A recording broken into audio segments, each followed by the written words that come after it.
አምላክ አንድ ነው፣ እናቱም አንዲት ናት። ስለዚህ ያለ አባት ወልዳ ያለ እናት የተወለደውን የቀዳማዊ ልደቱን ነገረች። ሥጋውን እየበላን ደሙን እየጠጣን መኖር ከጀመርን እመኑኝ ወገኖች የኔና የእናንተ ቅድስተ ቅዱሳንነትም የማይቀር እውነት። ድንግል በድንግልና ጸንሳ በድንግልና ትወልዳለች፣ ስሙንም አማኑኤል ትለዋለች የሚል ትንቢት አገኘች። እኔ በሆንኩኝ አላለችም፣ በጭራሽ አላሰበችው።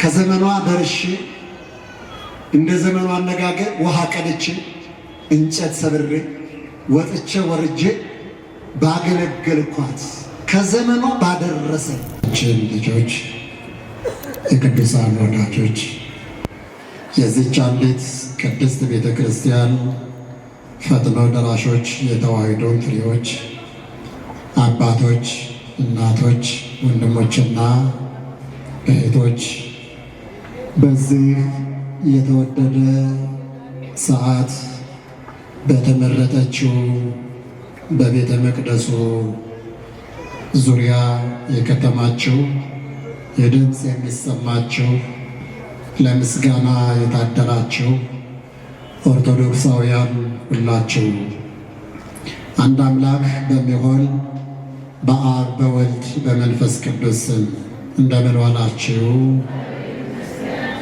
ዳግም ለተወለድንበት እንደገናም ለተሰራንበት ተፈጥሮ እንደገና ለታደሰበት አምላክ ሰው ሆኖ ሰው የጸጋ አማልክት እንዲሆን ለዚህ ክብር ጸጋ ለበቃንበት ለጌታችን ለመድኃኒታችን ለኢየሱስ ክርስቶስ በዓለ ልደት እንኳን አደረሰን፣ እንኳን አደረሳችሁ። በሥጋ የተገለጠው በመንፈስ ጻድቀ ባሕርይ የሆነው ለቅዱሳን መላእክት የታየው በዓለም የተሰበከው በአሕዛብ የታመነው ያለ እሳት የሚያነደው ያለ ውሃም የሚያበርደው ወልደ እግዚአብሔር ሕያው ወልደ ማርያም ስግው በድኅነ ዓለም ክርስቶስ ረድቶናልና አጽንቶም ጠብቆናልና ወደ እርሱም በክንፈ ረድኤቱ አቅርቦናልና ዕድሜን ለንስሐ ዘመንን ለፍስሐ ጨምሮ ደግሞ ዛሬን እንድናይ አባታዊ ፍቅሩና ጥበቃው አልተለየንምና ስለዚህም እናመሰግነዋለን። ለዳግመኛ ጊዜ ስሙ የተመሰገነ ይሁን። ዛሬ የወላጅቱ የአማላጅቱ የቅድስት ድንግል ማርያም ልደት ቀን ነው። የልጇ የወዳጇ የጌታችን የመድኃኒታችንን የልደት ቀን ነው። የልጅንና የእናትን ልደት በአንድነት ልጆቿ እንዲህ ባለ ሁኔታ እያሰብነው እያከበርነው እየከበርንበት እንገኛለን። ትምህርቶቻችን፣ መዝሙሮቻችን፣ መልእክቶቻችን ከዚሁ አውድ የሚወጡ አይደሉም። ስለሆነም አባቷን የወለደች ልጅ አለች። እሷን እያደነቅን አባቷን የወለደችበትን ጥበብ እየቀዳን ከበዛው በጥቂቱ ከረጅሙ ባጭሩ አብረን የምናመሽ ይሆናል። ለዚህ አባቷን የወለደችውን ልጅ የምናደንቅበት አባቷን የወለደችበትን ድንቅ ጥበብ የምንቀዳበት የትምህርታችን መሪ ቃል ቴኦቶኮስ የሚለው ይሆናል። ቃሉ በሃይማኖተ አበው ዘቄርሎስ ተመዝግቦ ይገኛል። የተናገረው የእስክንድርያ 24ኛው ፓትርያርክ የኛም የኢትዮጵያ ፓትርያርክ የሆነው ቅዱስ ቄርሎስ ነው። በዚህ መሪ ቃል አባቷን የወለደችውን ልጅ እንጎበኛታለን። አባቷን የወለደችበትን ድንቅ ድንቅ ጥበብ ለጊዜው ለሰዓቱ የሚበቃውን ዋና ዋና የምንላቸውን እንዳስሳለን። ከዚህ የትምህርት ጭብጥ መልእክት ሰምተን የዛሬውን ጊዜ በሰላም እንሸኛለን። የአባቶቻችን አምላክ ልዑል እግዚአብሔር የምንናገረውን የምትሰሙትን ምስጢር በምሕረት በአባታዊ ፍቅሩ ገልጾ እንዲያስተምረን ከኛ የራቀውን እንዲያቀርብልን የተሰወረውን እንዲገልጥልን የረቀቀውን እንዲያጎላልን የጎደለውንም በቸርነቱ መልቶ ለልጆቹ ከአባት በላይ የሚያውቅ የለምና እንደ አባትነቱ ለልጆቹ የሚጠቅመንን እንዲያስተምረን ቅዱስ ፈቃዱ ከሁላችን ጋር ይሁን። ሁላችሁም አብረን እንናገረዋለን። ቴኦቶኮስ በሉ እስኪ። ያው ትንሽ ቋንቋው ወጣ ያለ ስለሆነ እንዳይጠፋ እንደገና እንድገመው። ቴኦቶኮስ በሉ። የትምህርታችን መሪ ቃል ነው። ቃሉ የግሪክ ነው። ቴዎስ ማለት አምላክ ማለት ነው። ቶኮስ ማለት መውለድ ማለት ነው። በአንድ ላይ ሲጠቀለል አምላክን መውለድ፣ የአምላክ እናት፣ የጌታ እናት መሆን ማለት ነው። በሉቃስ ወንጌል ቅድስት ኤልሳቤጥ የተናገረችውን መድገም ነው። የጌታዬ እናት ብላ የተናገረችውን ቅዱስ ቄርሎስ ቴኦቶኮስ ብሎ ገለጠው። የጌታዬ እናት፣ የአምላኬ እናት ማለት ነው። ስለ ቃሉ አምላካችን እግዚአብሔር ስሙ ለዘላለም የተመሰገነ ይሁን። የቃሉ መነገር ዋና ምክንያት የቆስጠንጠንያው ሊቀ ጳጳሳት ንስጥሮስ በልደቱ ላይ ጥያቄ ማንሳቱ ነው። በመድኃኒታችን በኢየሱስ ክርስቶስ ልደት ጥያቄ ካነሱ ጥያቄያቸውን አቋም አድርገው ምድሪቷን ከበጠበጡ ጥቂት ሰዎች መካከል አንዱና ዋናው የቆስጠንጠንያው ሊቀ ጳጳስ ንስጥሮስ ነው። በዚሁ በሃይማኖተ አበው ቄርሎስ እንደነገረን ንስጥሮስ እመቤታችን ቅድስት ድንግል ማርያም የወለደችው ሰውን እንጂ አምላክን አይደለም የሚል አንድ ክፉ ጥፉ ትምህርት አንስቷል።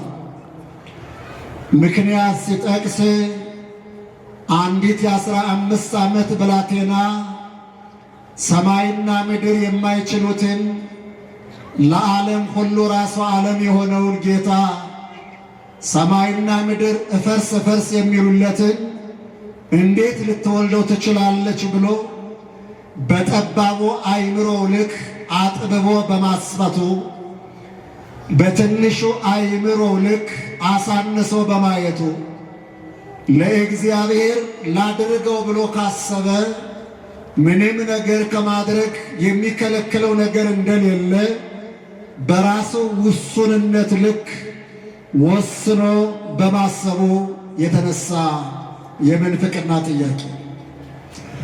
ቅዱስ ቄርሎስ በጊዜው የእስክንድርያ ፓትርያርክ ነው።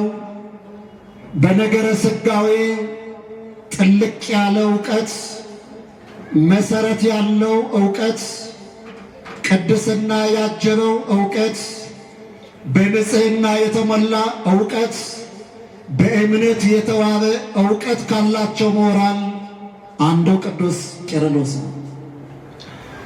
በተለያየ መንገድ በስልጣን ደረጃም በዘመን ግጥምጥሞሽም በትምህርት ቤትም ባላቸው ቀረቤታ ኦ ፈራዬ እግዚአብሔር፣ እግዚአብሔርን የምትፈራ እግዚአብሔር የሚወድህ እያለ እያዋደደ በፍቅር ቃላት እያስማማ ለንስጥሮስ ደብዳቤ እየጻፈ ስለ ወላዲተ አምላክነቷ አምላክ ሰው ሰው አምላክ ስለመሆኑ ምስጢር አብዝቶ አስፍቶ አምልቶ በነገረ ሥጋዌ ጉዳይ የጻፈ ነው ቅዱስ ቄርሎስ። በዚህ ምክንያት የቄርሎስ ቅዳሴ የሚባል መጽሐፍ አለ። በሃይማኖተ አበው ሰፊውን ሽፋን የሚወስደው የቅዱስ ቄርሎስ ድርሰት ነው። ከዚያም ባሻገር ድርሳነ ቄርሎስ፣ ተረፈ ቄርሎስ፣ ድርሳነ ጰላዲዮስ የሚባሉ ራሱን ችሎ በሊቅ ጉባኤ ትምህርት ቤት የሚሰጥ ሰፊ የሆነ የነገረ ሥጋዌ ጥልቅ ትንታኔ ያላቸው መጻሕፍቶች በሀገራችን ጎልተው ይነበባሉ። በሃይማኖተ አበው የተገለጠው ለንስጥሮስ ጽፎ የላከለት ሲመክረው ሲዘክረው ሲገልጥለት የሚናገረው መጽሐፍ አምላክ ወልደ አምላክ ሰውን ወደደና ምን አደረገለት ትለኝ እንደሆነ ከልዕልናው ወርዶ የወረደውን ሰው፣ የጠፋውን ሰው፣ የወደቀውን ሰው፣ የደቀቀውን ሰው፣ መድኃኒት ያጣውን ሰው፣ ወገን ዘመድ የሌለውን ሰው፣ በአሳዛኝ ሁኔታ የሚኖረውን ሰው፣ በጨለማ የሚደነቃቀፈውን ሰው፣ በመከራ በሰቆቃ ውስጥ ያለውን ሰው ከልዕልና ወርዶ ሰውን ወደ ቀደመ ክብሩ መለሰው። ለዚህ ደግሞ የመረጣት የተመረጠችው የአምላክ እናት እመቤታችን ቅድስት ድንግል ማርያም ናት። ከእርሷ ሰው ሆነ፣ እሷም እሱን ወለደችው። ስለዚህ እሱ አምላክ ወሰብ ይባላል። እሷስ የአምላክ እናት ቴኦቶኮስ ተብላ ትጠራለች ብሎ የተናገረበት ምክንያት ዚያሪ ሰው በዚህ በኩል የገባቸው ሰው ላግዟቸው በደንብ። ቴኦቶኮስ ማለት አምላክን የወለደች፣ አምላክን ያሳደገች፣ አምላክን ያጠባች የአምላክ እናት ወላዲተ አምላክ ማለት ነው። ሁላችሁ ወገኖች ዓለም እመቤታችን መድኃኒታቸውን እስከምትወልድላቸው ድረስ መድኃኒት በሌለው በሽታ ውስጥ ነበረች። ዓለም ብርሃኗን እስከምትወልድላት ድረስ በጨለማ ውስጥ ነበረች። ዓለም ሕይወቷ እስኪወለድላት ድረስ በሞት ጥላ ውስጥ ነበረች። ዓለም ደስታዋ እስኪወለድላት ድረስ በጥልቅ ሐዘን ውስጥ ነበረች። ዓለም ወደ ሰማይ ከፍ የሚያደርጋት ብርቱ እጅ እስኪወለድላት ድረስ በአጋንንት እግር ስትደቀደቅ ነበረች። ዓለም የሚላችሁ በሰማይና በምድር ያለውን ጋላክሲ አይደለም፣ እኔና እናንተን የሰው ልጆችን። ስለዚህ ወገኖች የተራቡት የሕይወት እንጀራ ተወለደላቸው፣ የታመሙት መድኃኒት ተወለደላቸው፣ ያዘኑት ደስታ ተወለደላቸው፣ ሙታን ሕይወት ተወለደላቸው። ጠባቂ እንደሌላቸው በጎች ያገኘ ይነጥቃቸው የነበሩት ይቅበዘበዙ የነበሩት በጎች የማይተኛ የማያንቀላፋ ቸርረኛ ተወለደላችሁ። የምስራች ደስ ይበላችሁ። አምላክ ሲባል አባት ነው። አምላክ ስንል ብርሃናችን ነው። አምላክ ስንል ሕይወታችን ነው። አምላክ ስንል መድኃኒታችን ነው። አምላክ ስንል ብርሃናችን ነው። አምላክ ስንል ጠባቂያችን ነው። አምላክ ስንል የሕይወት እንጀራችን ነው። አምላክ ስንል ደስታችን ነው። ክርስቶስ ሳይወለድ ይህ ሁሉ አልነበረንም። የዚህ ሁሉ ባለቤቶች፣ በዚህ ሁሉ ባለጸጋዎች እንድንሆን የጸጋችን ምንጭ ጸጋችን መድኃኒታችንን ወልዳ እንካችሁ ብላ አስረከበችን የአምላክ እናት እመቤታችን ቅድስት ድንግል ማርያም። ስለዚህ ቴኦቶኮስ ትባላለች። የአምላክ እናት፣ የብርሃን እናት፣ የሕይወት እናት፣ የመድኃኒቱ እናት፣ የፍቅር እናት ብለን እንጠራታለን። ይገርማችኋል ምዕመናን፣ ፍቅርም ይወለዳል። ድንግል ማርያም ወለደችው። ሰላምም ይወለዳል። አያችሁ፣ ድንግል ማርያም ወለደችው። ሕይወትም ይወለዳል። ይገርማችኋል፣ ድንግል ማርያም ወለደችው። መድኃኒት ይወለዳል። የወለደችው መድኃኒት ነው። ሰላም ይወለዳል። ወገኖች ሰላሙን ወለደችው። እንባችን የሚጠርገውን ከወደቅንበት ከፍ የሚያደርገውን አያችሁ፣ ወለደችው ድንግል ማርያም። አስባችሁ ታውቃላችሁ? ሕይወት የ15 ዓመት ብላቴና አንዲት ሕፃን ብላቴና ሕይወትን ስትወልደው፣ መድኃኒቱን ስትወልደው፣ ክብራችንን ስትወልደው፣ ሰላማችንን ስትወልደው፣ ፍቅራችንን ስትወልደው፣ አይገርማችሁ? ይህንን አጢኖ ነው ቅዱስ ቄርሎስ ቴዎቶኮስ ያላት የአምላክ እናት፣ የብርሃን እናት፣ የሕይወት እንጀራችን እናት፣ የመድኃኒታችን እናት፣ የጌታዬ እናት ብሎ የጠቀሰ። ስለዚህ እመቤታችን የአምላክ እናት ቴዎቶኮስ ተብላለች። የአምላክ እናት ስትሆን የሚገርመው አምላክን መውለዷ ብቻ አይደለም። ጌታችን ድንግል ማርያም ስትወልደው የወንድ ተዋጽኦ የለም።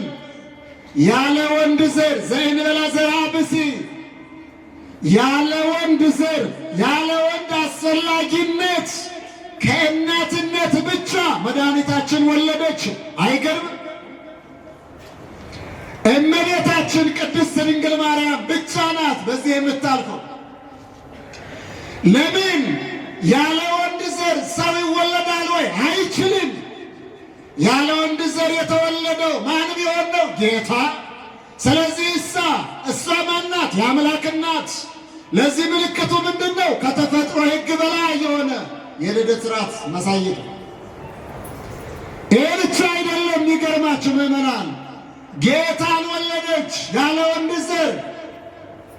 ከእናትነቷ ብቻ ከባህሪዋ ጌታ ተወለደ። ስትወልደው ማኅተመ ድንግልናዋ አልተፈታ። ከመውለዷ በፊት ድንግል፣ በመውለዷ ጊዜ ድንግል፣ ከወለደች በኋላስ ዘላለማዊት ድንግል ናት። የአምላክ እናት፣ የሁላችን እመቤት ቅድስት ድንግል ማርያም። ይሁላችሁ እሱ አምላክ ወሰብ እየተባለ ይመለካል፣ ይመሰገናል። እሷስ ድንግል ወእም እየተባለች ትጠራለች፣ ትመሰገናለች። እሱ ሰው ሲሆን አምላክ፣ አምላክ ሲሆን ሰው መለወጥ፣ ሕልፈት፣ ውላጥ የለበትም። እመቤታችንስ እናት ስትሆን ድንግልናዋ፣ ድንግል ስትሆን እናትነቷ መለወጥ አልገጠመው። እናትም ድንግልም መሆን የእመቤታችን ብቸኛ ጸጋ። አያቸው ወገኖቼ። ስለዚህ ቴዎቶኮስ ትባላለች። የአምላክ እናት ናታ። ሁሉን የሚችል አምላክ ከእርሷ ተወለደ። የአምላክ እናት ናትና ከሰዎች ሁሉ በላይ ከተፈጥሮ ሕግ በላይ የሆነ ጠባይ በድንግል ማርያም፣ ጸጋ በድንግል ማርያም ላይ። ይሁላችሁ የአምላክን እናት ቅድስት ድንግል ማርያምን እዩዋት ወገኖች። እኒ አምላክ እናት ናት። እናትም ድንግልም ናት። ይሄ ብቻ አይደለም። የወለደችው አምላኳ ነው። ለወለደችው ለአምላኳ አገልጋይ ናት። የተወለደው አምላኳ ልጇ ነው። ለልጇ ደግሞ እናት ናት። የአምላክ እናት እመቤት ናት። እመቤትነት ከአገልጋይነት፣ አገልጋይነት ከእመቤትነት ጋር ተስማምተውላት የነበረች ያለች የምትኖር ቴዎቶኮስ የሁላችን እናት ድንግል ማርያም ናት። ወገኖች እያትማ ድንግል ማርያምን እኔና እናንተ ስንጸልይ አባታችን ሆይ በሰማያት የምትኖር ብለን ነው የምንጠራው። የአምላክ እናት ቴዎቶኮስሳ እንዴት ብላ ነው ልጅ ሆይ በማኅፀን የምትኖር ትለዋለች? ምክንያቱም እሷ ራሷ ሰማይ ናት፣ ማኅፀኗም ዓለም ነው፣ ልጇ ነው። የሁላችን አባት ልጅ ሆይ ብላ መጥራት ባህል ያላት፣ ልማድ ያላት፣ ጸጋ ያላት፣ ክብር ያላት ቴዎቶኮስ ቅድስት ድንግል ማርያም ናት። ስሟ የተመሰገነ ይሁን። የአምላክ አንቺ ከሴቶች መካከል ተለይተሽ የተባረክሽ ነሽ፣ ልዩ ነሽ፣ ልዩ ነሽ። ምክንያቱም አምላክን የወለደች እናት ካንቺ በቀር የለም፣ ሊኖርም አይችልም። አምላክ አንድ ነው፣ እናቱም አንዲት ናት። ስለዚህ እሳ ያለ አባት ወልዳ ያለ እናት የተወለደውን የቀዳማዊ ልደቱን ነገረችን። አያችሁ፣ የሃይማኖት መሪያችን፣ አስተማሪያችን፣ ምልክታችን ስትሆን እግዚአብሔር ወልድ ከአብ ቅድመ ዓለም ያለ እናት እንደተወለደ በምንም ማወቅ አንችልም። መረጃ የለንም፣ መግለጫ የለው፣ ረቂቅ ልደት ነው። ያን ረቂቅ ልደት ያለ አባት ወለደችና አስደነቀችን፣ አስገረመችን። ከአባቱ ሲወለድ ከአባቱ የማያንስ ልጅ ነበረ። ከእናቱ ተወልዶ ከአባቱ እሪና ያልጎደለ ከክብሩ ያልጎደለ ልጅ አሳየችን። አምላክ ወሰብ የሚጨበጥ የሚዳሰስ የማይጨበጥ የማይዳሰስ በዓለሙ ሁሉ የመላ 3 ክንድ ከስንዝር የሆነ ቁመት ያለው አካል አሳየችን። የማይታየውን አሳየችን፣ የማይዳሰሰውን አስዳሰሰችን፣ የማይበላውን አበላችን፣ የማይጠጣውን አጠጣችን። በዚህ አግባብ ልንድንበት የማንችለውን መድኃኒት አሳየችን እና በነፍስ በሥጋችን በጊዜው ለዘገየው አድኖ ለርስቱ ለመንግሥቱ እንድንበቃ የድንግል ማርያም ውለታ አለብን። ቴዎቶኮስ ብለን እናከብራታለን፣ እናመሰግናታለን። ለመሆኑ ወገኖቼ ይህች እናት አባቷን የወለደች ልጅ ተብላ ተገልጣለች። አባቷ ማን ነው? በጥንተ ልደት በመጀመሪያው በተፈጥሮ ከባህሪው ከተገኙት ፍጥረታት አንዷ ናትና በጥንተ ተፈጥሮ እግዚአብሔር አባቷ ነው፣ ፈጣሪዋ ነው። እግዚአብሔርን አባቷን የወለደች ልጅ ብቸኛዋ ድንግል ማርያም ናት። ሁለተኛው አባቷ አዳም ነው ወገኖች። ሁለተኛ ዳግም ወለደችው። ዳግም ተወለደ አዳም። እናቷ ሔዋን ዳግም ተወለደች። ዘግይተው ይከብሩ በልጅ ወድቀው ይነሱ በእጅ የሚባለው ሲተረጎምላት አያችሁ። አባቱ አዳም በኃጢአት ቢያረጅባት ቢደክምባት እንደገና ልጅቱ ወለደችው። እንደገና ተሰራ አዳም፣ እንደገና ተሰራች ሔዋን። ትላንት የኃጢአት ምንጭ የነበሩት ዛሬ የገነት መላእክት አድርጋቸዋለች እናት ቅድስት ድንግል ማርያም። ስለዚህ ቴዎቶኮስ ትባላለች። አያቸው ወገኖቼ፣ መድኃኒታቸውን ወልዳ እናት አባቷን እንደገና ወለደች። አዳም ስራችሁ፣ ሔዋን ስራችሁ። በአዳም አዳሜ ወንዶች በሙሉ በሔዋን እናቶቻችን እህቶቻችን በሙሉ ዳግም የተወለድነው በዚህች ልጅ በእናታችን በቅድስት ድንግል ማርያም ናት። እመቤታችን እናታችን የምንላት ከዚህ አግባብ ነው ወገኖች። የሆነ ሆኖ ግን እንዴት ቻለች? ልጅ አባቷን መውለድ እንዴት ቻለች? አባት ከልጁ መወለድ እንዴት ቻለ? ይህች 15 ዓመት ብላቴና የዓለሙን ብርሃን እንዴት ወለደችው? የዓለሙን መድኃኒት እንዴት ወለደችው? የዓለሙን ደስታ የዓለሙን ሰላም እንዴት ወለደችው? እንዴት ነው መውለድ የሚቻለው? ጨለማ የሰለጠነብን ሕዝቦች አለን። ብርሃኑን እንዴት ነው መውለድ የምንችለው? ሰላም የሌለን ወገኖች በጣም ብዙዎች ነን። እንዴት ነው ይህን ሰላም ማምጣት የምንችለው? ፍቅር የነጠፈበት ሕይወት መዓት ነው። ይህን ፍቅር መውለድ የምንችለው በምን ጥበብ ነው? በበሽታ በደዌ ሥጋ በደዌ ነፍስ የምንሰቃየው ጥቂቶች አይደለንም። ይህንን መድኃኒት መውለድ ማምረት የምንችለው እንዴት ነው? ይች ልጅ ይች ብላቴና ቴዎቶኮስ ተነግረናለች። እንዲህ ነው የወለድኩት፣ እንዲህ ነው የምትወልዱት ለማለት የመጀመሪያ ለእግዚአብሔር በመሰጠት። ለማን በመሰጠት አልኳችሁ? ይሁላችሁ ወገኖቼ፣ እመቤታችን አባቷን የወለደችው ፈጣሪዋን ወልዳ የአምላክ የፈጣሪ እናት የጌታ እናት ለመሆን አንዱና ዋናው መሰጠት ነው ወገኖች። ምን ነው እግዚአብሔር ፈቅዶ እግዚአብሔር መርጧት አይደለም እንዴ? እግዚአብሔር ፈቅዶ ነው እንጂ እግዚአብሔር ስለመረጣት ነው እንጂ ብሎ አይምሯችሁ ይጠይቀኝ ይሆናል። እውነት ነው፣ እግዚአብሔር መርጧት ነው። እግዚአብሔር ፈቅዶ ነው። በፈቃደ እግዚአብሔር ነው። ያለሱ ፈቃድማ ምንም ሊሆን አይችልም። ነገር ግን እግዚአብሔር ሲመርጥ ለመመረጥ ምቹ ሁኔታ ያለውን ሰው ይመርጥ። አንድ ማኅፀን አንድ ቀን የተወለዱ ያዕቆብና ኤሳው አሉ። ያዕቆብ የተመረጠበት አለ። ሁላችሁ ወገኖቼ እኛ እንኳን በአቅማችን ለትዳር የምንመርጣቸው ሰዎች አሉ አይደል? ለኃላፊነት የምንመርጣቸው ሰዎች አሉ አይደል? እኔ እንኳን ምስኪኑ በዚህ ምሽት ከእናንተ ጋር እንዳመሽ ተመርጬ አይደል? አያችሁ፣ ለመመረጥ መሰረታዊ ጉዳይ አለ። ማንኛውም ሰው አይመረጥም። ለመመረጥ ምቹ የሆነ ሰው ግን ይመረጣል። ለመመረጥ ምቹ የሆነችባቸው ዋና ዋና ነጥቦች የአምላክ እናት ለመሆን አንዱ መሰጠት ነው አልኳችሁ። መሰጠት፣ በመላ ሕይወቷ ለእግዚአብሔር መሰጠት፣ በመላ ጊዜዋ ለእግዚአብሔር መሰጠት፣ መላ አካሏን ለእግዚአብሔር መስጠት፣ መላ ጊዜዋን ለእግዚአብሔር መስጠት፣ መላ ሐሳቧን ለእግዚአብሔር መስጠት፣ አጠቃላይ እመቤታችን ቅድስት ድንግል ማርያምን በሙሉ ሁኔታ ያለውን ሁኔታዋን ማንነቷ ለእግዚአብሔር መስጠት፣ በእግዚአብሔር ዓለም ውስጥ ማኖር እሱ ነው የአምላክ እናት እንድትሆን አንዱ ዋና ነገር።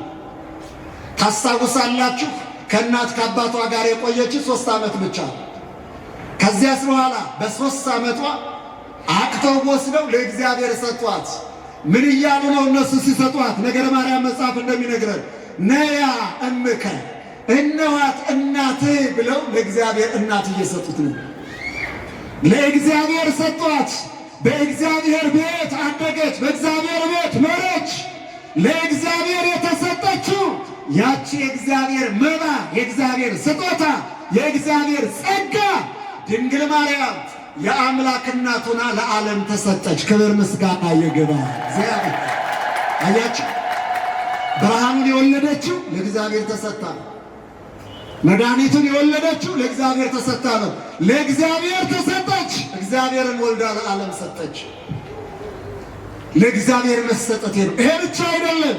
በእናት በአባቷ ብቻ አይደለም ድንግል ማርያም የተሰጠችው፣ ራሷ በራሷ ፈቃድ ለእግዚአብሔር የተሰጠችው። ገናናው መልአክ ቅዱስ ገብርኤል ወደ እርሷ ተላከ። ትጸንሻለሽ፣ ወንድ ልጅም ትወልጃለሽ፣ ስሙንም ኢየሱስ ትይዋለሽ፣ እሱም ሕዝቡን ከኃጢአታቸው የሚያድናቸው መድኃኒት ነው ብሎ ሲነግራት ምን እንዳለች ታውቃላችሁ?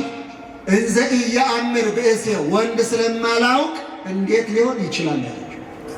ምን ስለማላውቅ? ምንድነው የድንግል ማርያም ሐሳብ በዚህ ውስጥ?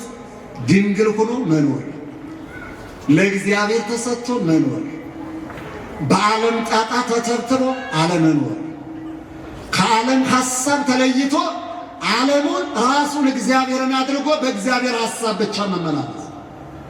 ወንድ ስለማላውቅ አግብቼ ወልጄ ቤት መሰረት ሰርቼ አልኖርም፣ እኔ እግዚአብሔር ነኝ። ወንድ ስለማላውቅ እንዴት ይሆናል?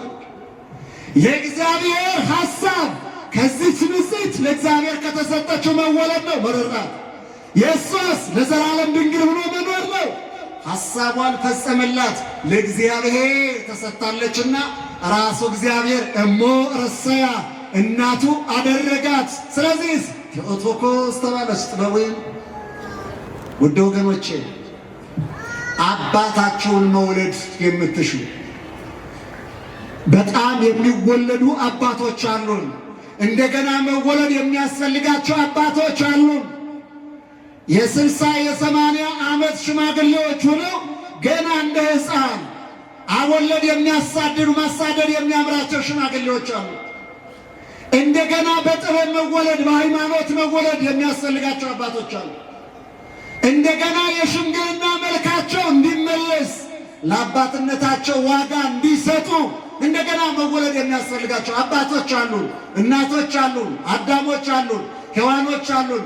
እነዚያን አባቶች እንደገና ለመውለድ ዋናውን ጥበብ ድንግል ማርያም ትነግራቸዋለች። እናንተ ለእግዚአብሔር ተሰጡ፣ ለእግዚአብሔር ስትሰጡ አባታችሁ እንደገና ወደ እግዚአብሔር ይመጣል። ውድ ወገኖቼ በሃይማኖት አባት፣ በሽምግልና አባት፣ በሀገር ሽማግሌ አባት፣ በየትኛው መንገድ ትልልቅ የምናፍራቸው እንወዳቸው ምንሰማቸው የሚያሳርቁን እንዲህ አይነት አባቶች እንፈልጋለን። እንደ ሀገር፣ እንደ ቤተ ክርስቲያን፣ እንደ ትውልድ መካሪ ዘካሪ አባቶችን እንፈልጋለን። ግን እነዚህን መውለድ ይቻላል። እንዴት ሆኖ?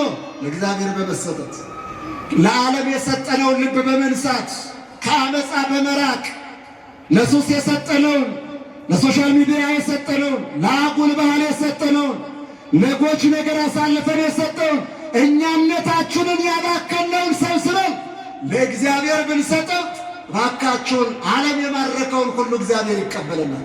እናማ ምድሪቱ ምድረ ገነት፣ እኛም ሀገረ ቅዱሳን ያለቻቸው ዜጎች መሆን እንችላለን።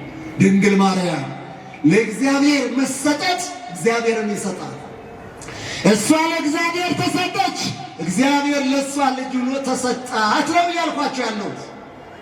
እግዚአብሔርን ለማግኘት ለእግዚአብሔር መሰጠት እናስ እግዚአብሔርን መቀበል፣ መሄድ፣ እግዚአብሔርን ማምጣት። ይህንን ድንግል ማርያም ታሳየናለች። ለእግዚአብሔር በመሰጠት አምላክ ለእሷ ተሰጥቷታል። የአምላክ እናትነት ለእሷ ተሰጥቷታል።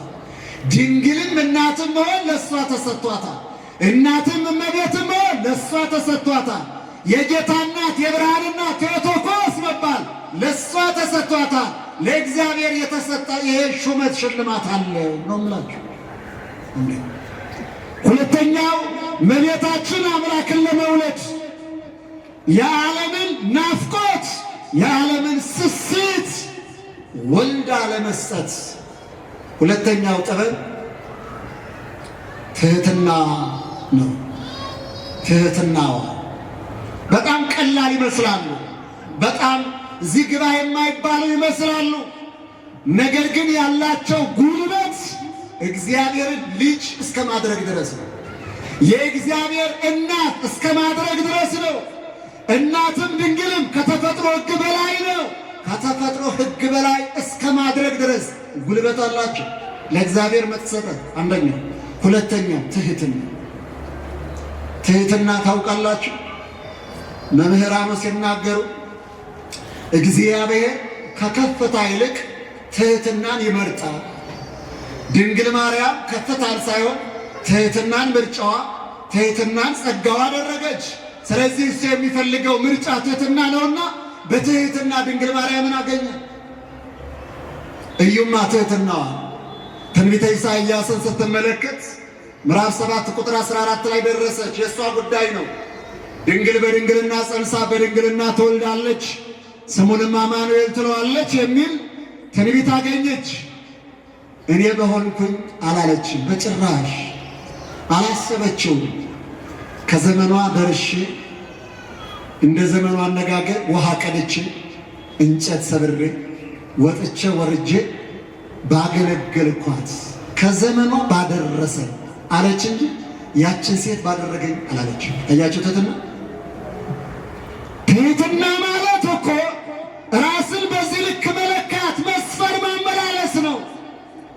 እናማ ይህን ትሕትና ነጸረ አብም ሰማይ ከሰማይ ሆኖ አብ ተመለከተው።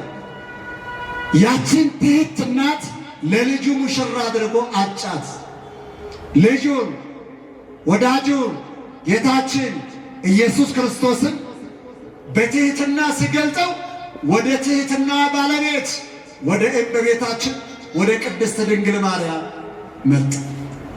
ገብርኤል መጣና ይህን እያወጣች እያወረደች ሳለ ትጸንሻለሽ፣ ወንድ ልጅም ትወልጃለሽ፣ ስሙንም ኢየሱስ ትይዋለሽ አለና ያች ከዘመኗ ደርሼ አገልጋይዋ በሆንኩላት የምትላት ራሱ አድርጎ መረጣት። ክብር ምስጋና ይድረሰው። አያችሁ ትሕትና። እዩት እንዴት አድርጎ ሲያስመርጥ ከፍ ሲያደርግ የድንግልን ትሕትና እያችሁት ምእመናን። እባካችሁን እህቶቼ በጣም የምትፈልጉት በጣም የምትስሉት በጣም የሚያስፈልጋችሁ የሆነ ልዕልና አለ፣ የሆነ ግብ አለ፣ የሆነ ሰገነት አለ፣ የሆነ ታላቅነት አለ። በሆንኮኝ ሳይሆን ከዚያ ለመድረስ ትሕትና ነው። ምናልባት ወደ ፎቅ ለመውጣት ደረጃውን እየተለማመዱ ወደ ላይ መውጣት ይሆናል። ይህንን አይነት ጸጋ ለማግኘት ግን ደረጃውን ጠብቆ ወደ ታች ዝቅ ዝቅ ዝቅ ዝቅ ማለት ነው። በትሕትና ወደ ታች ስንሄድ ከፍ ብለን የምንፈልገው በትሕትና እናገኘዋለን። በትዕቢት የገፋነውን በትሕትና እናገኘዋለን። ይኸውላችሁ ወገኖቼ ከዘመኗ ደርሼ አለችና ራሷን ከዚያች ድንግል በታች አድርጋ አገልጋይ ስታደርግ እግዚአብሔር ከላይ ሆኖ ፈለገ። ቅዱስ ዮሐንስ አፈወርቅ እንደሚለን እግዚአብሔር ወልድ ከላይ ከልዕልና ለመውረድ መሰላል ፈለገ። መሰላልን ሲፈልግ ከድንግል ማርያም በቀር ከፍ ያለ የተዋበ መሰላል አላገኘም። በድንግል ማርያም ትሕትና ዝቅ አለ። በድንግል ማርያም ትሕትና ተገለጠ፣ ትሕትናውን ገለጠ። እናሳ በድንግል ማርያም ትሕትና በእውነት የተዋረደ ሰውን ባህሪ ከፍ አድርጎ ለቀደመ ክብሩ አደረሰው ይላል። ወገኖች ድንግል ማርያም ትሕትናዋ ይሆናል። ደግሞስ ይሄ ብቻ ይመስላችኋል? የድንግል ትሕትና ገብርኤል መጥቶ ትጸንሻለሽ፣ ወንድ ልጅም ትወልጃለሽ፣ እሱም ደግሞ አምላክ ነው እያለ የአምላክ እናት ትሆኛለሽ እያላት የአምላክ እናት መሆኗን እየነገራት እሷ ስትጸልይ ምን እያለች ጸልታ እንደምትጸልይ አይታችኋል? የባሪያይቱን መዋረድ ተመልክቷልና በሉ እስኪ ሁላችሁ የምኗን መዋረድ እስኪ ተመልከቱ። ለእግዚአብሔር ያሳያችሁ። እንደው አይደለም የአምላክ እናት ትሆናላችሁ ተብላችሁ እናቶቼ እህቶቼ ይቅር በሉኝና ከእናንተ ጳጳስ አለ ተብሎ ትንቢት ቢነገራችሁ፣ ከእናንተ አብራክ ንጉሥ አለ ብትባሉ፣ ከእናንተ በዓለም አቀፍ የሚታወቅ ዝነኛ ከአብራካችሁ አለ ብትባሉ እንዴ ሰው ታናግራላችሁ? ኧረ ምን ቸገራችሁ? ምን በወጣችሁ? ድንግል ማርያም ግን ጸሎቷን ስሟት። የጌታ እናት ትሆኛለሽ እያለ ገብርኤል እያናገራት በትሕትና የባሪያይቱን መዋረድ ተመልክቷልና ይኸውላችሁ ራሷን ባሪያ ብላ የአምላክ እናት እየተባለች እሷ ግን ምንድን ያለችው? የአምላክ አገልጋይ። ይሄ ብቻ አይደለም፣ ውርደቷን ተመልከት። ቅዱስ ዮሐንስ አፈወርቅ ይህን ሲተረጉም የባሪያይቱን መዋረድ የሚለው መንፈስ ቅዱስ የባሪያይቱን የኔን የልጅህን ትሕትናዋን ተመልከት ሲያሰኛት ነው ብሎ ተርጉሟል። ይኸውላችሁ ትሕትናችሁን ተርጉሞ የሚያደርስ መልአክ አለ። ራሳችን ዝቅ ስናደርገው ከፍ የሚያደርግ መልአክ አለ። በመዓልት በሌሊት የሚጠብቁ መላእክት አሉ ወገኖቼ። ትሕትናችንንም ያደርሱታል፣ ትዕቢታችንንም ያደርሱታል።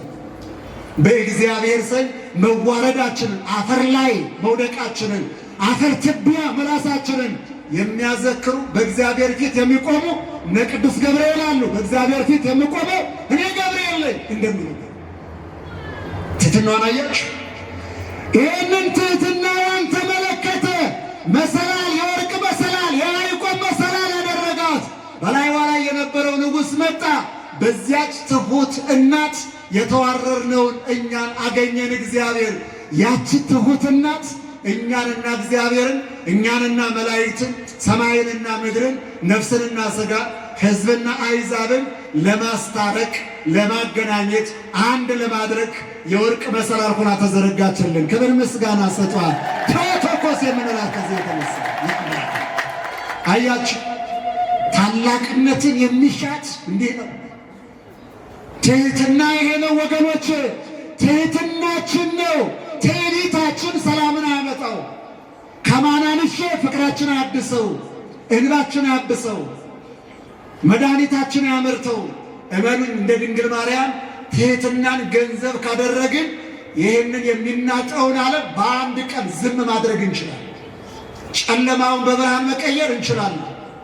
ሞቱን በሕይወት መቀየር እንችላለን። አውሬውን እንደገና መለወጥ እንችላለን። ትሕትናችን ጉልበት አለው። ጨለማውን ብርሃን ያደርጋል። ሐዘኑን ብርሃን ደስታ ያደርጋል። ልቅሶውን ሳቅ ያደርጋል። ሞቱን ሕይወት ያደርጋል። ይህንን ያሳያል። ከድንግል ማርያም ጥበብ ምን ወስደ ይህን ነው። በትሕትና ያጣናቸውን ሁሉ ማግኘት እንችላለን። ስለዚህ እሳ ትሕትናን ከድንግል ማርያም ገንዘብ እናድርግ። ስናገለግል በትሕትና፣ ስንገለገል በትሕትና፣ ስንጸልይ በትሕትና፣ ስናመሰግን በትሕትና፣ በንግዳችንም በሥራችንም በትሕትና፣ ለትዳር አጋሮቻችን ሁሉ በትሕትና፣ ለልጆቻችን በትሕትና፣ ሁኔታችን ሁሉ በትሕትና ከሆነ እመኑኝ ወገኖቼ እመቤታችን ያፈለቀችውን ብርሃን እንመላለስበታለን። እመቤታችን ያስገኘችውን ሕይወት እንኖርበታለን። እመቤታችን የወለደችውን መድኃኒት እንድንበታለን። እመቤታችን የወለደችውን ፍቅር እንደምቅበታለን። በእመቤታችን ያገኘነውን ጸጋ እንጠቀምበታለን። ትሕትና በእመቤታችን በኩል የተገለጠውን ያን የዘላለም ሕይወት የምንቀበልበት እጃችን። ስለዚህ የአምላክ እናት ለመሆን የታጨችበት ሁለተኛው ነጥብ ትሕትና ነው እያልናቸው እንዲህ ነው የሚለው ቅዱስ ዮሐንስ አፈወርቅ ሲናገርማ ደግሞ ትሕትና የበጎ ሥራዎች ሁሉ መሠረት ነው። በጎ ሥራዎችን የሚሠራ ሰው ትሕትና ከሌለው ያለ መሠረት ቤቱን የሚሠራ ሞኝ ሰውን ይመስላል ይላል። ያለ መሠረት የተሠራን ቤት ነፋሳት ውሃ ይዝ በቀላሉ እንዲያፈርሱት ለአጋንንት ተላልፎ የተሰጠ ነው፣ ለፈተና የተጋለጠ። ደግሞ የበረሃ አባቶች ምን እንደሚሉ ታውቃላችሁ? ሰይጣን የትኛውንም ስነ ምግባሮች ይመሰልባቸው። ጾመኛ ሊመስል ይችላል፣ ጸሎተኛ ሊመስል ይችላል፣ እንደኔ ሰባኪ ሊመስል ይችላል፣ እንደናንተ ተሰባኪ ሊመስል ይችላል፣ እንደ ሊቀ ጉባኤ ሊመስል ይችላል፣ እንደና አባ ሊመስል ይችላል፣ ቅዱስ ሚካኤልን ሊመስል ይችላል፣ የትኛውንም ሊመስል ይችላል። ትሕትናን ግን በጭራሽ አይመስልባትም። በትሕትና ሰይጣን ተመስሎ አያውቅም። ለምንድን ነው የማይመሰለው? ትሕትና አጋንንትን የሚቆርጥ ሰይፍ ነውና አያስቀርበው። ትሕትናን ገንዘብ ካደረግን ከአጋንንት የተለዩ ከመላእክት ጋር ስቦ ውዱስ ዘሳረረ ብሎ የሚያመሰግኑ ሥጋ የለበሱ መላእክት ነው የሚያደርገን። ስለዚህ ትሕትናን ገንዘብ እናድርግ ነው ይላል እግዚአብሔር። ትሕትናው ልዩ ሰውን ፍለጋ ወደዚህ ዓለም መጣ አሉ። ትሕትናው በረት ድረስ ተገለጠ። ትሕትናው ልዩ ከሴቶች ሁሉ ምንም የሌላት ድሃ ሴት ድንግል ማርያም መለጠ። ትሕትናው ልዩ ቤተልሔምን መረጠ። በጣም የተዋረደች ከተማ ነው። ትሕትናው ልዩ እንስሳት በጎች፣ አህዮች፣ ላሞች ናቸው። እነሱ እስትንፋሳቸውን ሲተነፍሱበት እዩት። ትሕትናው አያቸው ገኖቼ። አንድ ትሑት ሰው በትሕትና ሲኖር በትሕትና ሲመላለስ የሚመስለው ይህን በትሕትና የተወለደውን ጌታ መድኃኒታችን ኢየሱስ ክርስቶስ ነው። ሴቶችሳ በትሕትና የአምላክ እናት የሆነችውን ቅድስት ድንግል ማርያምን ነው። ስለዚህ ትሕትና ክርስቶስን እንድንመስል ካደረገን፣ ትሕትና ድንግል ማርያምን እንድንመስል ካደረገን፣ አባቴን እናቴን እንድመስል ካደረገን፣ እናንተዬ ለምን ይመሻል? ለምን ይነጋል? አሁኑኑ ትሑታን መሆን መቻል ነው። የአምላክ እናት ቅድስት ድንግል ማርያም ቴዎቶኮስ የሆነችበት ሁለተኛው ነጥብ ትሕትና። ሦስተኛ እመቤታችን ቅድስት ድንግል ማርያም የአምላክ እናት ለመሆን የታጨችበት ሌላው ጥበብ ንጽሕናዋ ነው። ደህና መሻችሁልኝ።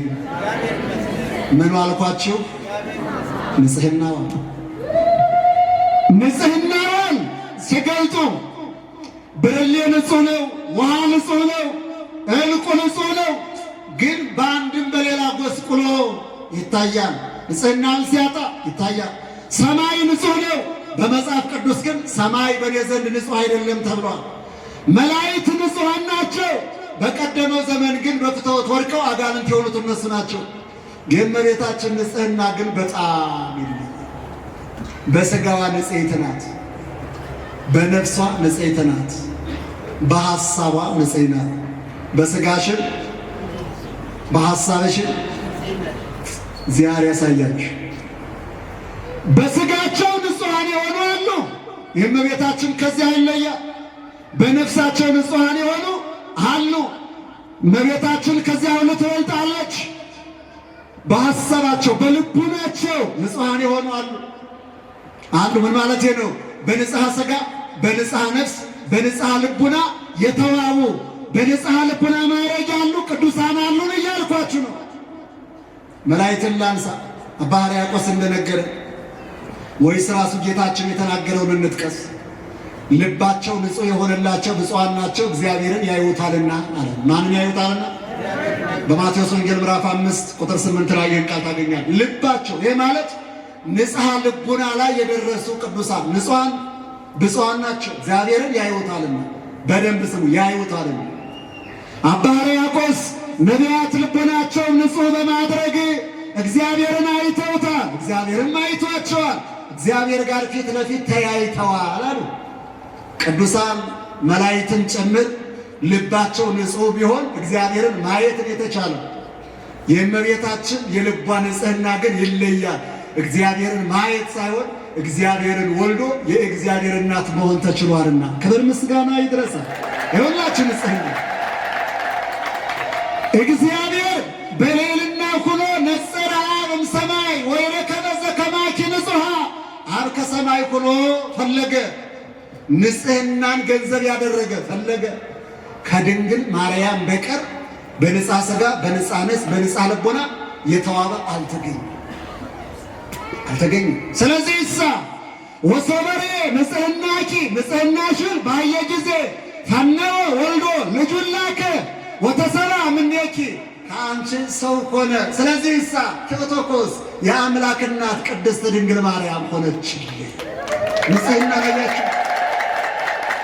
እሻውን እግዚአብሔርን ለመውለድ የሚያስችለው ታላቁን የንጽሕና ማዕረግ የድንግል ማርያምን የንጽሕና ጣራ እሱን ተውት። በነቢያቱ የንጽሕና ጣራ እንመልከት። እግዚአብሔርን ማየት፣ ምሕረቱን ማየት፣ ይቅርታውን ማየት፣ ፍቅሩን ማየት፣ ትድግናውን ማየት፣ ጥበቃውን ማየት። ትናፍቁ የለም ምንናፍቅ የለም።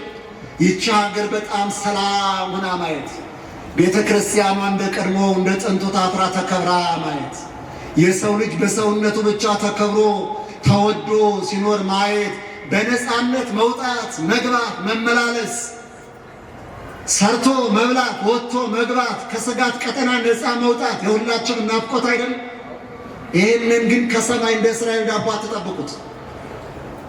ይህንን የእኛ ንጽሕና ይወልደዋል።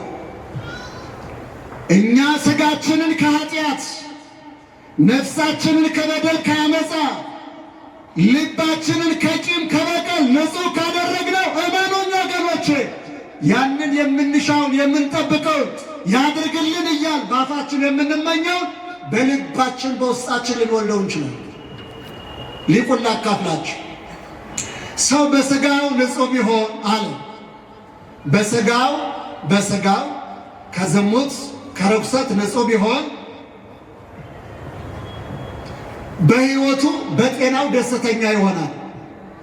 በነፍሱ ከኃጢአት ንጹሕ ቢሆን በአይምሮ በነፍሱ ቅድስና ደስተኛ ይሆናል አለ። በልቡናው ንጹሕ ቢሆንሳ ራሱን እግዚአብሔርን ያየዋል። ግድ የላችሁም በልቡናችን ንጹሕ ብሆን የሚቻልና አይደለም። በሥጋችን ንጹሕ ብንሆን በሥጋም በነፍስም ጤናማ ከሆን ይሁላችሁ አይናችን ጤናማ ከሆነ ማየት ይችላል። ልባችን ጤናማ ከሆነ ማየት ይችላል። አፍንጫችን ስሜት ሕዋሳቶቻችን ጤናቸው ካልተበላሸ ማየት እንችላለን። እድላለን በሥጋችን እንጀምረው፣ ከዚያም በኋላ ራሱ መንገድ ይወስደን። በሥጋችን ንጽሕናን ገንዘብ ካደረግን ከጀመርነው በዚያው እያደግ ንጽሐ ነፍስ ንጽሐ ልቡና እንሄዳለን። መጀመር ነው። ከዚያ በኋላ መውሰድ ማስፈጸም የመንፈስ ቅዱስ ድርሻ። እኛ መነሳት ነው። እኛ ባሪያዎቹ ተነስተን እንጀምራለን። የሰማይ አባታችን ያከናውንላል። እንዲህ ብሎ አምኖ መጀመር ነው። አያችሁ፣ የእመቤታችን ንጽሐ ሥጋ፣ የእመቤታችን ንጽሐ ነፍስ፣ የእመቤታችን ንጽሐ ልቡና እኛን አነጻ። በነፍሳችን አነጻ፣ በስጋችን አነጻ፣ በመንፈሳችን አነጻ። ስጋችን፣ ነፍሳችን፣ መንፈሳችን የሚቀድሰውን ቅዱስ ሰጠን። ለቅድስና አበቃ፣ ለልጅነት አበቃ፣ ለዳግም ለመንግሥተ ሰማያት ዜግነት አጨን። ለመንግሥተ ሰማያት የተዘጋጁ የመንግሥተ ሰማያት ሙሽሮች አደረገን። የድንግል ማርያም ንጽሕና የአምላክ እናት የጌታ እናት በመሆን የእኛን የተዋረደ የወደቀ ሰውነት አንስቶ ዳግም እንደገና ሰርቶ ለክብር እንዲበቃ አድርጓል። ንጽሕና ይህን ያህል ጉልበታል። ውድ ወገኖቼ የድንግል ማርያም ልጆች አይደለም? የጌታ የኢየሱስ ክርስቶስ ልጆች አይደለም? እባካችሁ በተቻለን የምንችለውን ንጽሕና ገንዘብ እናደርግና እናስ የጌታ ልጆች፣ የጌታ ሙሽሮች፣ የጌታ ሚዜዎች፣ የጌታ አገልጋዮች፣ ከጌታ ጋር በቀኙ የሚቆሙት በጎች መሆን አለብን። ሶስተኛው ነጥብ። አራተኛው እመቤታችን ቴዎቶኮስ የአምላክ እናት የሆነችበት ጥበብ፣ እኛ የምንቀዳበት ጥበብ ታዛዥነቷ ነው። ምን አልኳችሁ? ታዛዥነት። እሺ ማለት፣ አለማንጓጠጥ፣ በጎ ፈቃደኛ መሆን፣ ታዛዥነት የአምላክ እናት ለመሆን አበቅ። ገብርኤልን ስሙት። ትጸንሻለሽ፣ አሁንም ትወልጃለሽ። እንዴት ይሆናል? ክርክሩን እለፉት። ለእግዚአብሔር የሚሳነው ነገር አለን አላት። አማኝ አይደለች ወይ? ለእግዚአብሔርስ የሚሳነው ነገር የለም። እንኪያ ያለ ወንድ ዘር አንቺን እንድትወልጅ ማድረግ ይሳነዋልን? ከዚያ በኋላ እሺ አለች። ምን ብላ? ይኩነኒ በከመ ትቤለኒ፣ እንደ ቃል ይሁንልኝ አለችና ታዘዘች። በዚህ ቃል መሰረት እንደገና ተወለደ። በዚህች ቃል መሰረት የአምላክ እናት ሆነች። በዚህ ቃል መሰረት አዲስ ኪዳን ተወለደ። በዚህች ታዛዥነት ድምፅ ሰማይ ተከፈተ። በዚህች የታዛዥነት ድምፅ ሰው አምላክ ሰው ሆነ። በዚሁ ቅጽበት አምላክ በማኅፀኗ አደረ። እሷስ ቴዎቶኮስ የአምላክ እናት ሆናው አረፈች። ክብር ምስጋና ይህን ላደረጋና የሁላችሁ ግድ የላቸው ምእመናን የድንግል ማርያም ልጆች አይደለም? እንታዘዝ። ለምንሰማው ቃል እንታዘዝ። ለአእምሯችን ለሕሊናችን እንታዘዝ። ለሽማግሌዎቻችን፣ ለአባቶቻችን፣ ለሃይማኖት መሪዎቻችን ግድ የላችሁም እንታዘዝ። ለፈጣሪያችን ግድ የላችሁም እንታዘዝ። ለቤተ ክርስቲያኗ ሥርዓት ግድ የላችሁም እንታዘዝ። ዓለም እንደገና የሚሰራው በመታዘዝ ነው።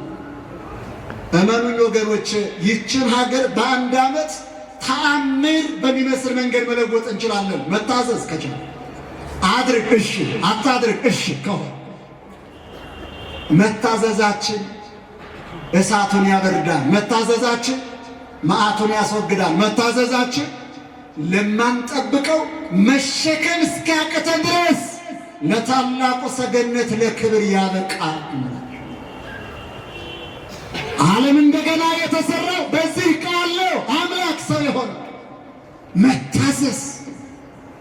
ወጣትነታችን፣ ጉልበታችን ለታዛዝነት ሩቅ ካልሆነ እመኑኝ ወገኖቼ ብርሃኑ የማይቀር መድኃኒቱ የማይቀር ሰላም የማይቀር የምንጠብቀው የምንመኘው በመታዘዝ የምናመጣው ነው። እንደው በምኞት የሚመጣ የለም እያልኳችሁ ነው። ከነገሌ ከነንትና በዚያ በኩል አትድከሙ፣ አታገኙት። እኛውነን የምንወልደው፣ እኛውነን የምንሰራው፣ እኛውነን ያበላሸነው፣ እኛ ነው የምናስተካክለው። እኛ ተስተካክለን ስንገኝ የገፋነውን፣ ባለማስተካከል የገፋነውን፣ በክፋት የከፋነውን በታዛዥነት ልናመጣ እንችላለን። አረጋዊ መንፈሳዊ እንዲህ ይላል፣ መከራ ተሰየኮና ረሆቃተ አላም ታይተ ገሪከ ይነቃ። መከራዎች ሁሉ ከሩቅ የሚመጡ አይደለም፣ ከአንተ ነው የሚመነጩት። የመከራው ምንጭ አንተ ነህ። ስለዚህ እኛን ስናስተካክለው መከራው ይወገድና የምትፈልጋቸው ግን እየፈለግካቸው የሚርቁህ እነዚያ በጎ ነገሮች በሙሉ ይመለሳሉ። ታገኛቸውም አለ። ትባረክባቸውማለህ፣ ትጠቀምባቸውማለህ። ለዚያ እንድንበቃ ታዛዥነት ከድንግል ማርያም የምንቀዳው አንዱ የሕይወታችን ጥበብ ነው፣ የመዳናችን ጥበብ ነው። የመጨረሻ አንድ ቃል ልጨምርላችሁ። አነዋወሯ የአምላክ እናት ጌታን ለመውለድ የጌታ እናት ለመባል አነዋወሯ የኖረችው በየት ነው? በቤተ መቅደስ። ከማን ጋር ነው የኖረችው? ከመላእክት ጋር። ምን እያደረገች ነው? ሐርና ወርቁን እያስማማች እየፈተለች፣ ምን እየበላች እየጠጣች፣ ከሰማይ የወረደውን ጽዋ። የአኗኗሯ የአምላክ እናት አደረገች። ቅዱስ ኤፍሬም ሲናገር እናት አባቷ በ3 ዓመቷ ወስደው ለቤተ መቅደስ ሰጥቷት፣ ካህናቱ ከቤተ መቅደሱ ተቀበሏትና የካህናቱ ኤሪያ የሆነ ምስራቃዊ አቅጣጫ አለ፣ ማንም የማይሄድበት ነው። እዚያ ድረስ ወሰዷት። እዚያ ብቻ አይደለም፣ መልአከ እግዚአብሔር ከዚያ ተቀብሎ ቤተ መቅደሱ አስገብቶ ቅድመ ማኅሌቱን አሳልፎ ቅድስቱን አሳልፎ ቅድስተ ቅዱሳኑ ድረስ ወሰዳት። ቅድስተ ቅዱሳኑ የሚባለው በብሉይ ኪዳኑ ያ ቅድስተ ቅዱሳን ከሊቀ ካህናቱ በቀር ማንም አይገባበትም። በመጋረጃ የተዘጋ ነው፣ ጨለማ ነው። በዓመት አንድ ጊዜ ብቻ የ12ቱን ነገደ እስራኤል ስማቸውን በቅፋት ጽፎ ደም ይዞ ማስተስሪያውን ይዞ ሊቀ ካህናቱ ብቻ ይገባል። አያችሁ፣ ቅድስተ ቅዱሳኑ ድረስ ወስደው አስገባት። ያ የብሉይ ኪዳኑ ቅድስተ ቅዱሳን እዚያ ድረስ አበቃ። በማን ተተካ? ቅድስተ ቅዱሳን ራሷ ቅድስት ድንግል ማርያም ሆነች። ይህ ብቻ አይደለም። በቅድስተ ቅዱሳን መስዋዕት የሚሰዋው ሊቀ ካህናት ነው። ራሱን የሚሰዋው ራሱ ሊቀ ካህናት የሆነው መድኃኒታችን ኢየሱስ ክርስቶስ ከቅድስተ ቅዱሳን ከድንግል ማርያም ተወለደ። መስዋዕት ሆኖ እኛን ከመከራ አዳነ። ለዚህ በቤተ መቅደስ ኖረች። ከመላእክት ጋር ኖረች። መላእክት ጋር እያመሰገነች ሰው ኑሮውን ይመስላል። እህተ መላእክት ሆነች። ከሰማይ የወረደውን እንጀራ እየበላች ከሰማይ የወረደውን ውሃ እየጠጣች አደገች። ከሰማይ የወረደው ዳቦ እንዳይመስላችሁ፣ ከሰማይ የወረደ የሕይወት እንጀራ ነው። ክርስቶስን የበላችው፣ ክርስቶስን የጠጣችው፣ እሱን በላች፣ እሱን ወለደችልን፣ እሱን ጠጣች፣ እሱን አፈለቀችልን። ዛሬ በቤተ መቅደስ የምንበላው እንጀራ ድንግል ማርያም በቤተ መቅደስ ኑራ የሰጠችን ነው። ዛሬ በቤተ መቅደስ የሚፈልቀው ውሃ እኔና እናንተ የምንጠጣው ድንግል ማርያም ጠጥታ ያፈለቀችልን የሕይወት ውሃ ነው። አኗኗሯ የአምላክ እናት እንድትሆን አደረገች። አኗኗራችን ለክብር ያበቃል። በሕይወታችን ኑሯችን በቤተ መቅደሱ ከሆነ ከመላእክቱ ጋር እያመሰገን ከካህናቱ ጋር እየዘመርን እየቀደስ እያስቀደስ መኖርን ከተለማመድ ሥጋውን እየበላን ደሙን እየጠጣን መኖር ከጀመር እመኑኝ ወገኖቼ የኔና የእናንተ ቅድስተ ቅዱሳንነትም የማይቀር እውነት። ስለዚህ እመቤታችን የአምላክ እናት ለመሆን የተመረጠችባቸው ዋና ዋና ምክንያቶች አንደኛው ለእግዚአብሔር መሰጠት ነው። ሁለተኛው ትሕትና ነው። ሦስተኛው ንጽሕና ነው። አራተኛው ታዛዥነቷ ነው። አምስተኛው አኗኗሯ ነው። ለእግዚአብሔር በመሰጠት በትሕትና በንጽሕና በታዛዥነት በበጎ በቤተ መቅደሱ ከመላእክት ጋር ባለው አኗኗር የአምላክ እናት ቴዎቶኮስ ለመሆን በቅታለች። ብርሃኑን ለመውለድ በቅታለች። ለዓለም መድኃኒት መውለድ በቅታለች። ለዓለም እንደገና መሰራት በቅታለች። ለዓለም ጤና አስገኝታለች። ለዓለም በጎ በረከት ሆና ተገልጣለች። ለዚች ዓለም ለራሳችንም ለሌላው ፍጹም ሰላም፣ ፍጹም ሕይወት፣ ፍጹም ጤና ለመኖር እንደ ድንግል ማርያም ለእግዚአብሔር መሰጠት፣ በትሕትና መመላለስ፣ ንጽሕናን ገንዘብ ማድረግ፣ ታዛዥነትን መለማመድ፣ አኗኗራችን በቤተ መቅደሱ ማብዛት፣ ሥጋውን መብላት፣ ደሙን መጠጣት፣ የምስጢር ሙዳይ ሆኖ መገኘት፣ ከዚያስ ራሳችን የምንፈልገው ምንጭ ሆኖ መገኘት እንድንችል ይህ ትምህርት ያስተምረናል። ለዚህ ያደረሰን ከደዌ ሥጋ በተአምራት ከደዌ ነፍስ በትምህርት የፈወሰ ቸሩ አምላካችን እግዚአብሔር ከድንግል ተወልዶ የተገለጠን እናቱን እናት አድርጎ ለእኛ የተሰጠን ወዶ የማይጠራ ቅዱስ የማያረክስ የዘላለም ንጉሥ የሰላም አለቃ አምላካችን መድኃኒታችን ኢየሱስ ክርስቶስ ስሙ ለዘላለም የተመሰገነ ይሁን። እግዚአብሔር ዘመናቸውን ይባርክ ይቀድስ። የእሱ ቸርነት የድንግል ማርያም ጸጋና በረከት ይጠብቃችሁ። ከቤቷ ያጥታችሁ እሺ ብላችሁ እሺ መባልን ገንዘብ ያድርግላችሁ። እግዚአብሔር ይስጥ።